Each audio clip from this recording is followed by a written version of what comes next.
spirit of true action. Therefore, allow me to end by moving.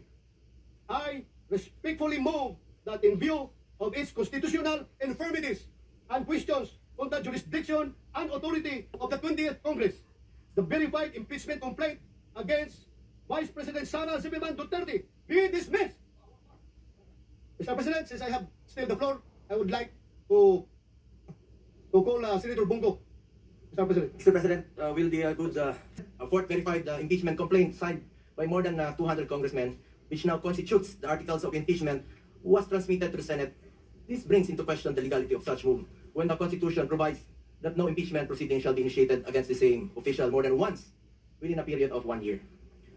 Para sa ordinaryong mamamayan, at lalo na sa aming mga binigyan ng tungkulin na maging senator judge sa paglilitis na ito, this opens up a lot of questions. At ang iniwasan natin ay yung magpapasya tayo sa isang bagay na makakaapekto sa buhay ng bawat Pilipino. Makakaapekto sa trabaho natin na makatulong sa tao. Tapos hindi naman pala dumaan sa tamang proseso. Yes, we are senator judges tasked to decide on this matter, and we took an oath to be impartial. But this matter, whether it went through the right process or not, should be first decided upon and settled with no question prior to that. We are all for accountability. In fact, maganda nga sana mapakita ng accused at ng accusers kung may ebidensya ba o wala.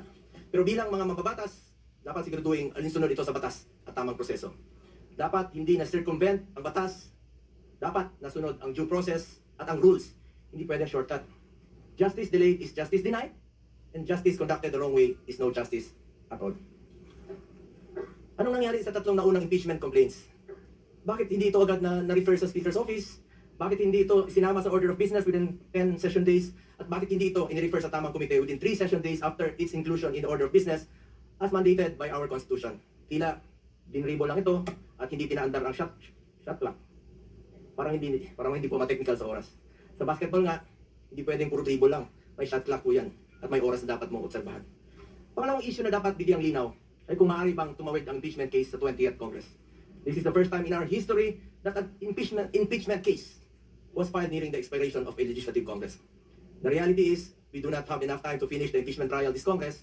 Mag-aabot na po ang 19th at 20th Congresses at magkakaroon na ng new set of senator judges by June 30. Maging tayo, hindi magkasundo kung paano bang tumawid ito sa next Congress o hindi. Mr. Presiding Officer, ilan lang po ito sa katanungan na legality na hindi pa nasasagot. Mayroon pa pong pending sa Supreme Court challenging the legality of the impeachment case. Baka masayang lang ang oras natin dito if in the end, this complaint suffers from constitutional infirmities. Justisya sa tamang paraan at serbisyo na makakatulong sa mga Pilipino. Yun po ang kailangan ng taong bayan. Yun ang dapat pagtuunan ng pansin. Mr. Presiding Officer, para sa akin, mas mabuting unahin natin ang tunay nating trabaho. Ang pagsiservisyo sa taong bayan, maraming nasasayang na oras sa isyong ito na hindi naman mapapakinabangan ng ordinaryong Pilipino. This issue has already been too divisive. Ilang buwan na po. Mag-focus sana tayo sa pangunahing mandato ng legislatura. Ang gumawa ng mga batas at magsulong sa mga programa na tunay na tutugon sa mga pangangailangan ng ating mga kababayan, lalong-lalo na po yung mga mahirap at walang ibang malalapitan kundi ang gobyerno. Marami pa pong mga pending bills po. Hanggang ngayon na hindi pa natin natatapos with one working day na lang po. Baka hindi pa po may papasa.